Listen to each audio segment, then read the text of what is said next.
Ju përmendet Ilir Kondushevsin. E dini çfarë roli luante ai në atë kopër që flisni këtu në mars të 98-s?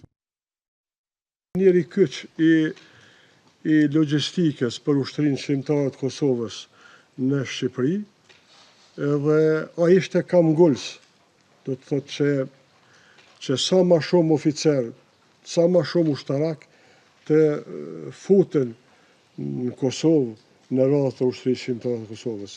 E di që ka bërë përpjekje maksimale që sa më shumë, do të thotë, kolegë të mit që ishin me përvoja në luftra në Kroaci dhe Bosnë, me ardhur në Kosovë dhe shumë prej tyre i kom thirrë edhe me kërkesën e tij, sugjerimet e tij, edhe te Ibrahim Kelmendit, mos të harrojmë, edhe ai ka qenë në një vijë që sa më shumë njerëz të kyçemi dhe kanë ardhur. Më kujtohet që unë i kom prit edhe Kadri Kastratin, edhe Bina Gashin, edhe Xhelal Hajden Tonin, edhe Idris Balen, dhe përmes vijës Ilir Kondushevcit, edhe Qerim Kelmendit, që ishte në Berancur, i kemi fut në Kosovë. How did you know? Sa nga i dinit ju, pa ato që keni thonë ju këtu, pra që një pjesë e shtabit qendror të UÇK-s ishte pro hyrjes oficerëve në Kosovë e një pjesë tjetër ishte kundër hyrjes së tyre në Kosovë. Nga e dinit. Në Kosovë, na oficerët, një numër i madh i tyre kemi ardhur nga gjitha vendet. Unë jam ardhur nga Slovenia. Betejë e Prekazit ka nisë me 5 mars, unë jam ardhur me 8 mars në Kosovë, në Tiranë, me uniformën time që e kom pas nga luftimet në Kroaci. Atë uniformë unë e patarujt të do shokët mit. Pastaj kanë ardhur Bisim Zyrapi, Agim Ramadani, Hafir Hoxha, Gjafer Gashi, Kadri Kastrati, ka ardhur ky Agim Qela, kanë ardhur prej Kroacisë Gjafer Kabashi,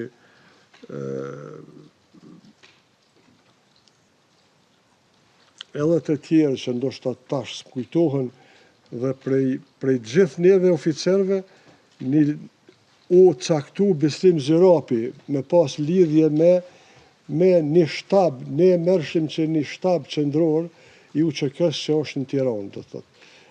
Bislimi ishte ajo lidhja e gjithë oficerëve që rrishin bashkë në Tiranë dhe që ishin ardhur për gjitha anëve për të kyçur në Kosovë me qatë shtab që unë kur s'jam interesu as ku e ka selin as shtëpin, as sot nuk e di.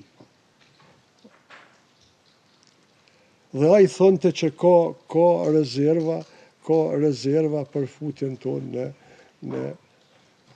në Kosovë edhe në ngritjen e strukturave organizative të UÇK-s mbrana.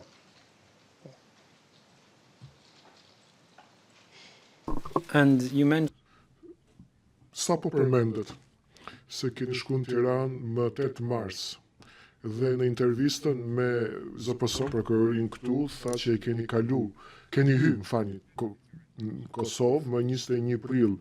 Mund të sqaroni ju pra ke kishit pas ndërmend vërtet kështu që të qëndroni në Shqipëri rreth një muaj e gjysmë?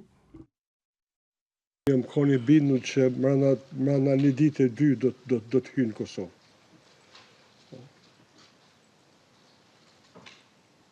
and why did you?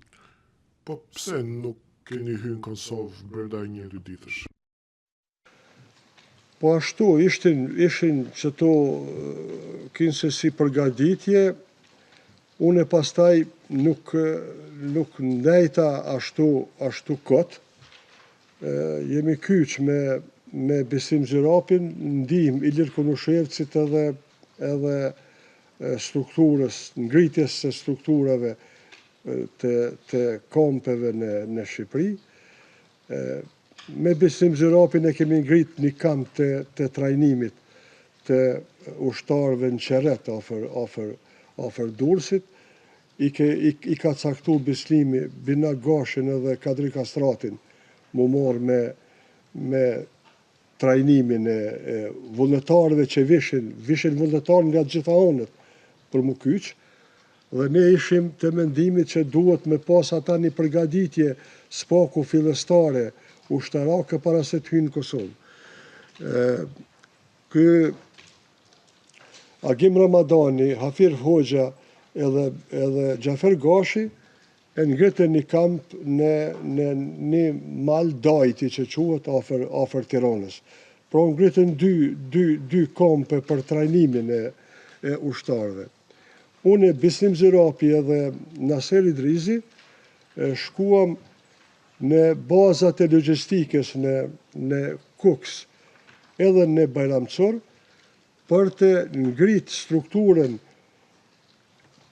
organizative të bazave që armet të cilat grumbulloheshin në ato baza, mu dekonzervu, me u bë kontrollimi teknik i tyre, dhe që ushtarët kur të morrin armën me shku në Kosovë, arma me qenë funksionale, se kjo nuk ishte pas ndodhur.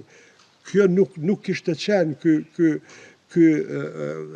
ky organizim në ato baza. Ju jepshin ushtarëve armët e konzervume dhe kishim dëgju që kish pas raste që kanë qenë armët jo funksionale kur kanë ra ushtarë në prit. Pra këto i kemi bë. Tjetër, pjesë të tjerave armëve i kemi këshillu dhe mësu se si duhet, për shembull, minat antitanke ka qenë 3 lloje, secila e ka pas shkrepsen e vet mekanike, pra duhet mina adekuate me pas shkrepsen e vet adekuate, jo me ju dhonë të ndryshme se e bardh kot në Shqipëri. Pra më kujtohet që këto i kom spjegu unë në Bajramçor, se unë i kom njoft.